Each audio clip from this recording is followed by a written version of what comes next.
কেউ যদি তোমাকে অকারণে কষ্ট দেয় বা না জেনেও তোমাকে বারবার দুঃখ দেয়, তাহলে এই তিনটে জিনিস শুধুমাত্র ফলো করতে হবে।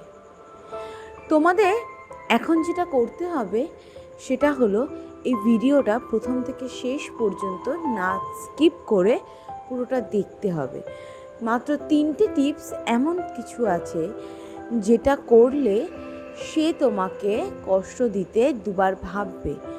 ইগনোর করার আগে সে একবার হলেও মনে মনে চিন্তা করবে। তো চলো দেখে নিই সেই তিনটে টপিক কী কী। আচ্ছা, সে কি তোমাকে প্রচণ্ড পরিমাণে একবার ছেড়ে দেবো, একবার ভালোবাসবো, এই ধরনের কিছু করছে? দেখো, ভালোবাসা এমন একটা জিনিস যেখানে শুধুমাত্র যদি সেটা পিওর ভালোবাসা হয়ে থাকে, তবে এই ইগনোর করা, তাকে ছেড়ে দেব বা তাকে ভয় দেখানো, এই জিনিসগুলো তখন সেখানে থাকে না। এই জিনিসগুলো তখনই এখানে কাজ করে যখন তার মাথায় কোনো একটা গেম প্ল্যান চলে। যখন কেউ তোমাকে প্রতিনিয়ত কিছুদিন বাদে বাদেই ব্রেকআপ করে দেওয়ার কথা বলে, কিছুদিন বাদে বাদেই ঝগড়া করে তোমার থেকে দূরে চলে যাওয়ার কথা ভাবে, তোমায় ব্লক করে দেয়, এটা কিন্তু তার মাথায় একটা গেম প্ল্যান চলছে বলেই সে এটা করছে। আর এতে মানে আমাদের মতন বা তোমরা যারা এই জিনিসগুলোকে প্রশ্রয় দিচ্ছ, তাদেরই জীবনে কিন্তু কষ্ট নেমে আসছে। তাই সবার প্রথমে আগে বুঝতে হবে যে কোনটা তাদের গেম প্ল্যান এবং কোনটা তাদের সত্যিকারের রিয়াকশান। তারা যে সিচুয়েশানে দাঁড়িয়ে, কোন সিচুয়েশানে দাঁড়িয়ে তারা কি রিয়াকশান করছে সেইটা, এবং কোনটা তাদের গেম প্ল্যান, এইটা সবার আগে আমাদেরকে আইডেন্টিফাই করতে হবে। আইডেন্টিফাই করলে কি হবে, দেখবে তুমি অনায়াসেই বুঝতে পারবে ওই সামনের মানুষটা তোমাকে ভালোবাসে নাকি সবটাই উপর উপর দেখানো। তো 1 নম্বর পয়েন্ট গেল। নাম্বার 2, তুমি যাকে ভালোবাসো সে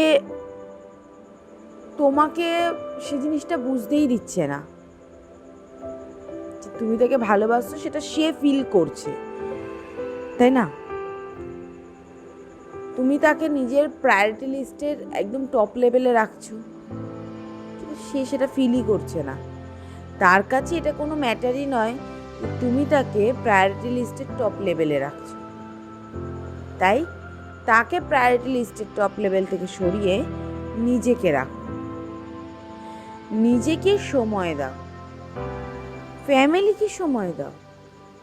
দেখো, তোমার নিজের সময় বা বয়ফ্রেন্ডকে বা গার্লফ্রেন্ডকে বা পার্টনারকে দেওয়া সময়ের বাইরে গিয়েও ফ্যামিলি বলে আমাদের কিছু একটা বস্তু থাকে, যেই ফ্যামিলিকে আমরা হয়তো তাদের জন্যে সময় দিতে ভুলে যাই। তাই ফ্যামিলিকে সময় দাও, নিজেকে প্রায়োরিটি লিস্টে একদম উপরে রাখো। দেখবে যখন তুমি নিজেকে সেই প্রপারলি গুছিয়ে নিয়েছো না, সে তোমার কাছে আসতে বাধ্য হবে। এবং সে যখন আসবে বা তারপরেও যদি সে তোমাকে ধুমকি দেয় ব্লক করে দেওয়ার, তুমি তাকে উত্তর দিয়ে দিও, ব্লক করবে করে দিও, ইগনোর করছো করো, তাতে তোমার কিছু যায় আসে না।